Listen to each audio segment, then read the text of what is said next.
Hello, my name is Erik Bakkers. I'm working at the Eindhoven University of Technology, and I'm going to talk about light emission from hexagonal silicon germanium. And in this picture here, you can see our long-term dream. So what you see here is an electronic chip, which can also work with light. So we are going to integrate here photonics with electronics. On this photo here, you can see a data center. And we're all using these data centers.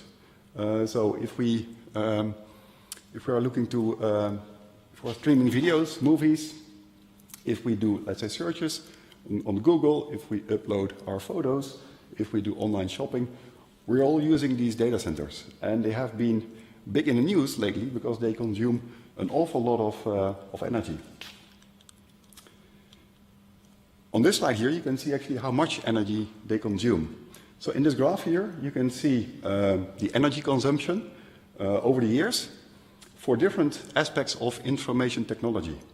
Yeah, so in blue, it is the energy consumption of networks. In red, it is the production of devices. In yellow, it is, let's say, the energy usage by our laptops, cell phones, and so on. And in green, it is the energy consumption of data centers. So this is a time scale. We are now here at 2020, and this is a projection 10 years ahead. And you can see that all this energy consumption dramatically increases. And this number here reflects 20% of all the energy which is available on the globe will be used by information technology.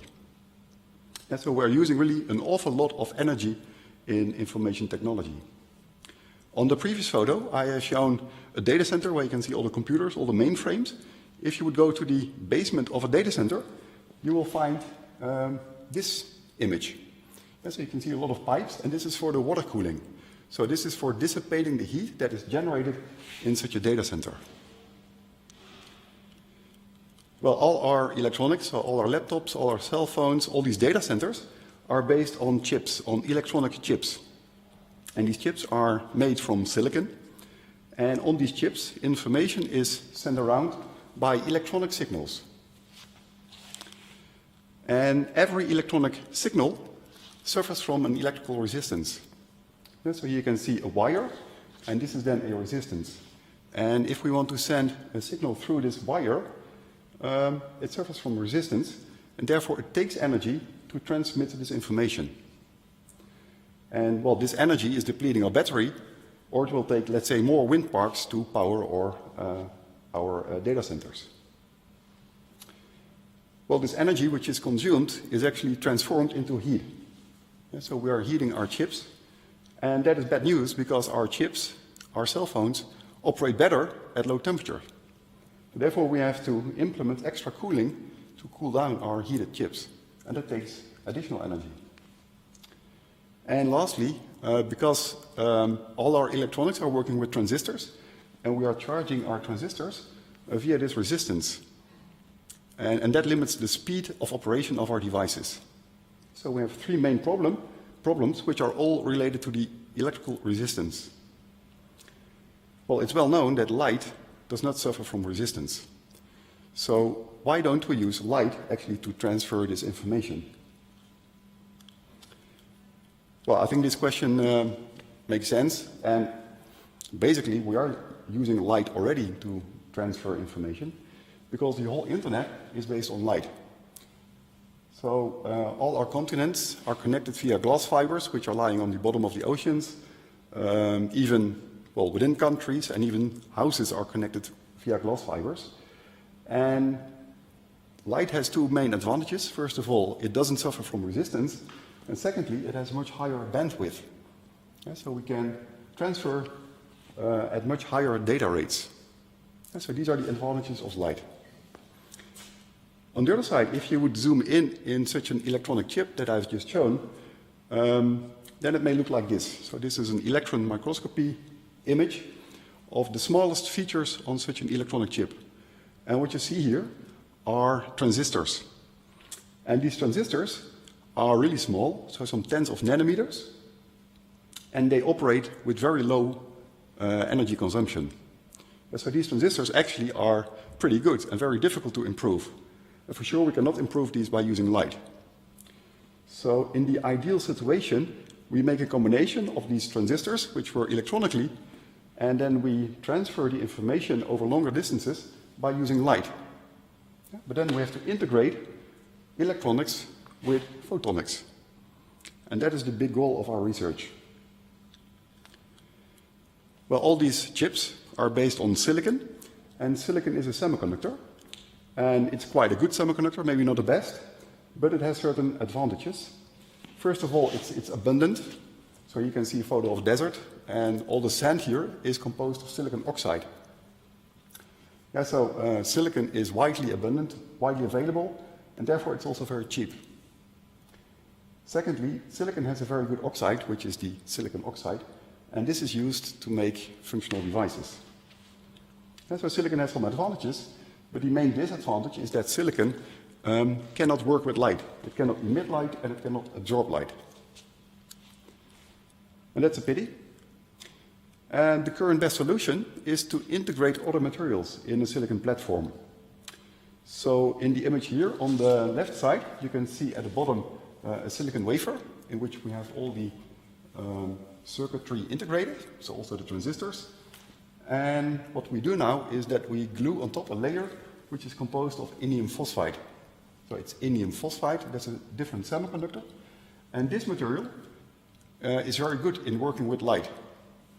And now in this layer of indium phosphide, we can integrate all the photonic circuitry, and we simply glue this layer on top of the silicon substrate.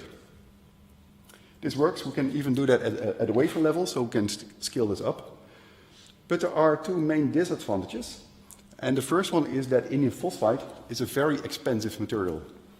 And that is mainly due to the fact that indium is a rare metal.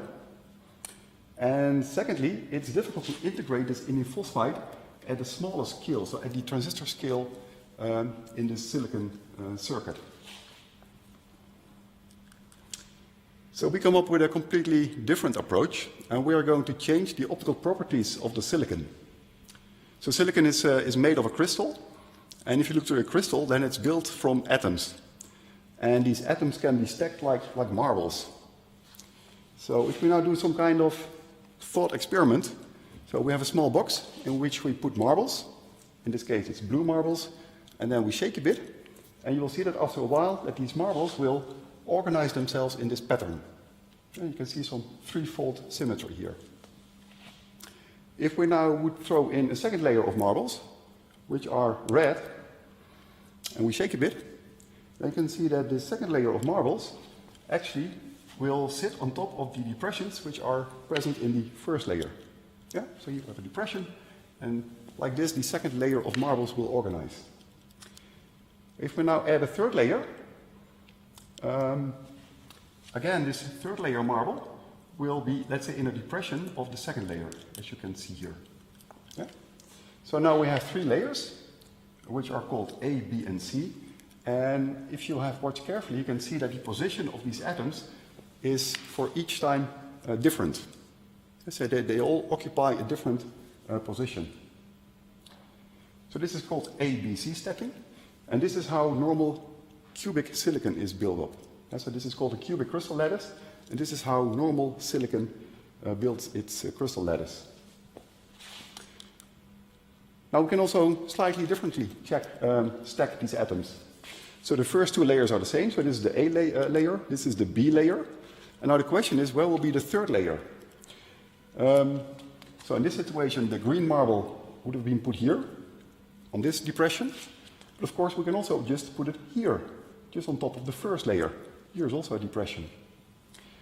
And if we put it here, then the third and the first layer are the same. Yeah, so this is now called A stacking. And this corresponds to the hexagonal crystal structure. And all the atoms are the same, even the layers are the same, but only how the third layer is stacked is different. But that has a huge consequence for the optical properties of the material. And that I will try to explain on the next slide. So now it will become a bit technical, so hopefully you will understand. So I will first discuss the cubic crystal structure and the properties of cubic silicon and cubic germanium. You can see the band structure. And these are what we call the valence band levels, and these are the conduction band levels. These levels are full, are completely filled with electrons, and these levels are empty. If we now shine light on the semiconductor, then we excite an electron from what we call the valence band into the conduction band, and then the electron will search for the lowest position here, so it will fall down, and the hole will go to the highest maximum. So the hole is like a bubble in liquid, it will go upwards, and the electron will fall down. And then I think you can see that the electron will fall into this minimum, this is the lowest minimum, and the hole will be here. Now if you think how light is generated, then that happens by the recombination of an electron with a hole. But in this situation, the electron and the hole are at a different position, and therefore they cannot recombine, they cannot form light. So this process of forming light is very inefficient, or it's very slow, you can say.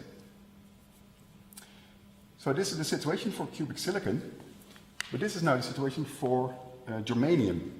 And germanium is, let's say, the nearest cousin of silicon, and it's also used in silicon technology a lot. And germanium is quite similar. So again, we do the same process, and you will see that the electron will fall down to this lowest minimum here, and the hole will be here. So also germanium is not capable of emitting light. So now we're going to change the crystal structure, so we go from ABC to ABE, so from cubic to hexagonal. And what happens is that we change now the symmetry of the crystal, so we have a different symmetry. And the symmetry is different along this, what we call the L direction. And what happens is that we fold actually, or we project this point here on the middle of this schematic here. So we fold the L point to the gamma point. So you would expect if you go from cubic to hexagonal, that for silicon that you get this local minimum here. So these are now the band structure calculations. This is then the gamma point that corresponds to this gamma point. And you can see that indeed we have this local minimum here. But still, there is another minimum which is lower in energy. So if we now put in electrons and holes, still the electron will be here, the hole will be there, and this silicon can still not emit light. But for germanium, the situation is different. Okay, so if you look at the L point here, then this has the lowest energy, and it will be folded to this point here, and it will form indeed a minimum which corresponds to the maximum here. So this material, hexagonal germanium, should be a very efficient light emitter. Yeah? Now we can also make combinations of materials. So we can mix silicon with germanium. That's what we're going to do on the next slide.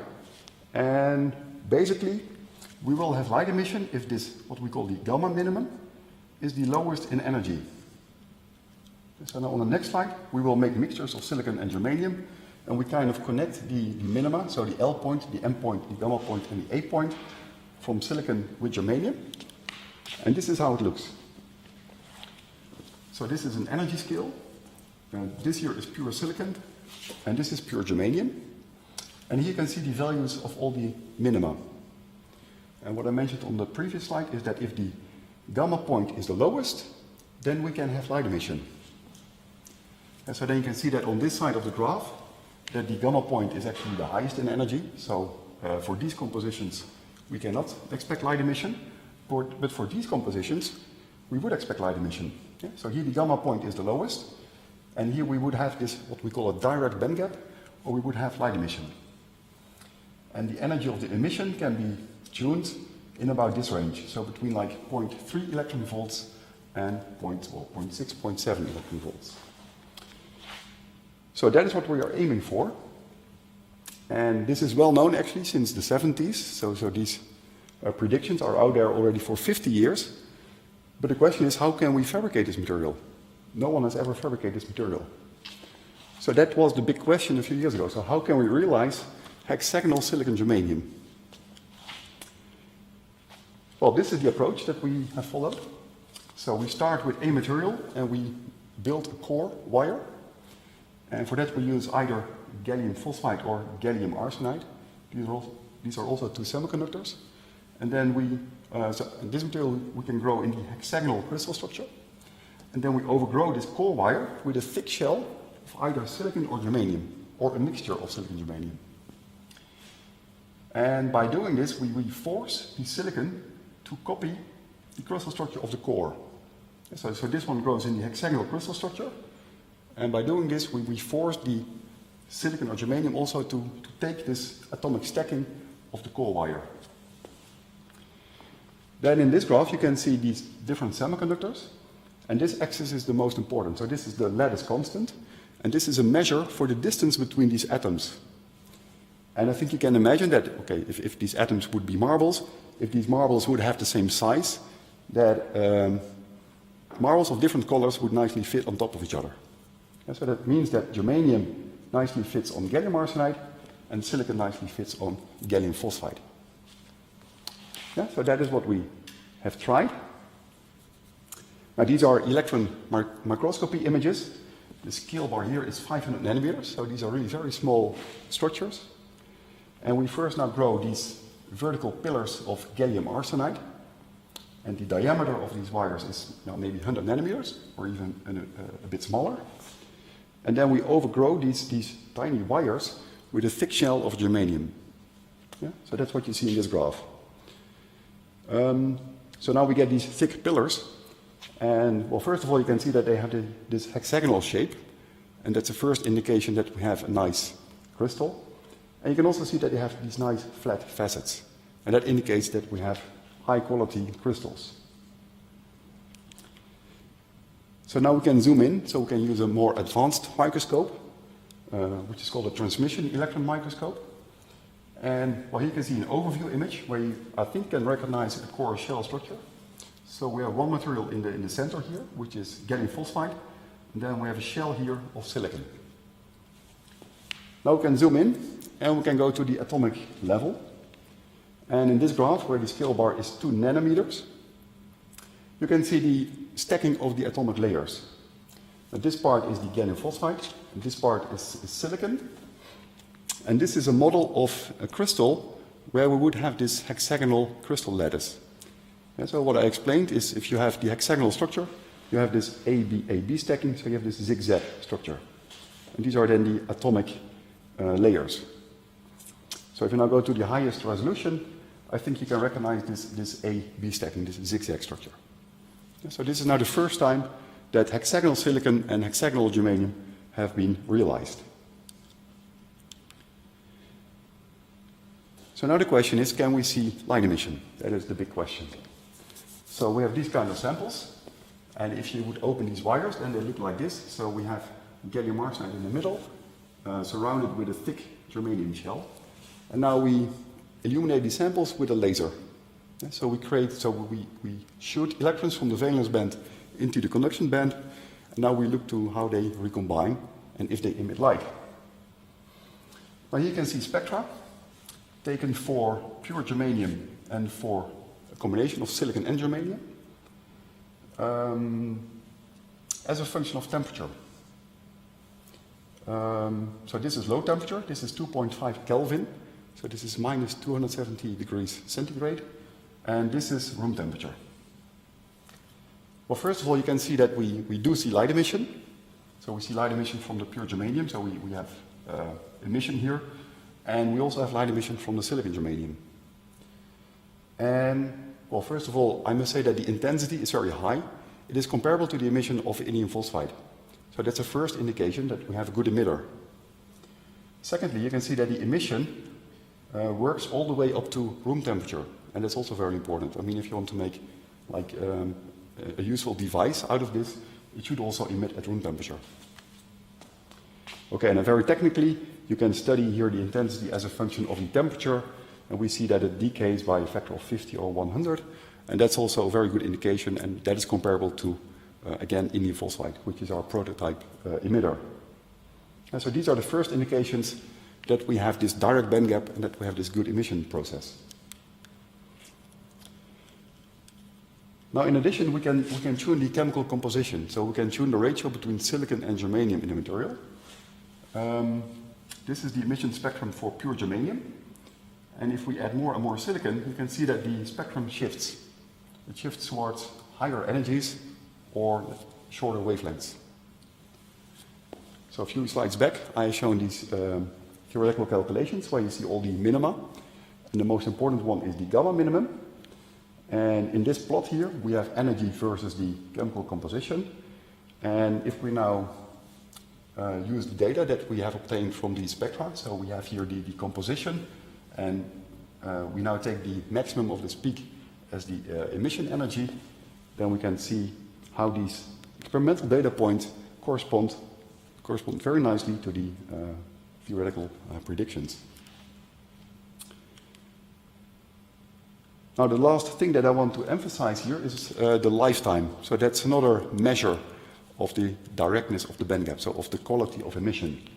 So what we do is we break off these crystals, we put them horizontally on a substrate, and then we shine these crystals with a very short laser pulse. So we have a very short laser pulse, which is like femtosecond. That's extremely short. So we excite many electrons to the conduction band, we create many holes in the valence band, and now we just look how long it takes before all these carriers are recombined. So now we have two extremes. So we have the cubic silicon, where I explained that the electrons are at this position, the holes are at this position, and this process is very inefficient, so you would expect a very long lifetime. It takes a very long time before these electrons have reacted with these holes. So this is a very slow process, and when I'm talking about slow, it is typically milliseconds.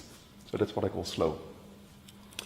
If we would now have this situation, where the electrons and the holes are at the same position, we have a very efficient process, and this is expected to be very fast. And fast then is nanoseconds. Yeah, so this is like 1,000,000 times faster than this process. So this is what we expect, and this is how it looks like in practice. So now on this axis we have intensity on a logarithmic scale versus time. And the time scale here is in nanoseconds.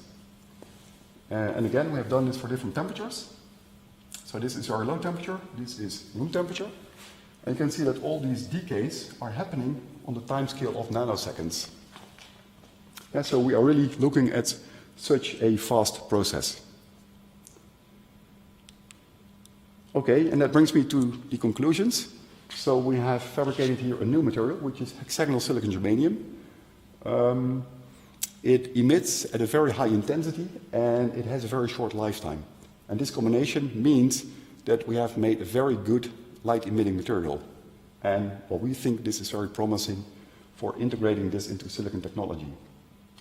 So the optical properties are comparable to those of indium phosphide, which is used to make lasers. And we can tune the emission wavelength in this regime. And that's interesting, I think, for information technology, but for instance also for Wi-Fi, which is Wi-Fi but then with light, which has some advantages, but for instance also for gas detection. At this moment we are very excited, and our near future aim is to demonstrate lasing.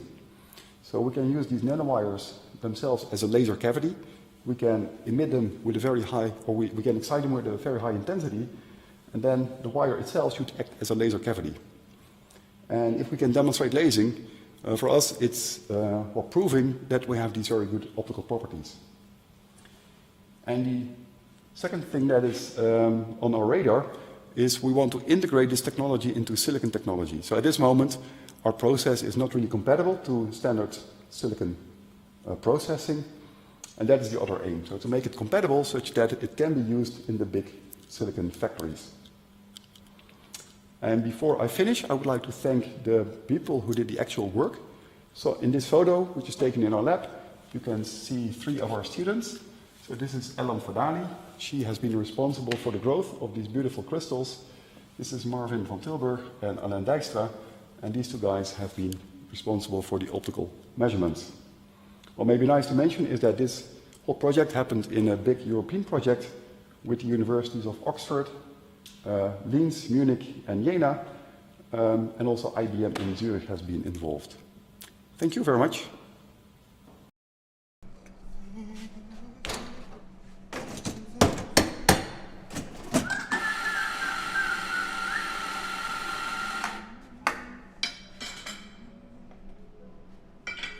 Hey, you're still here.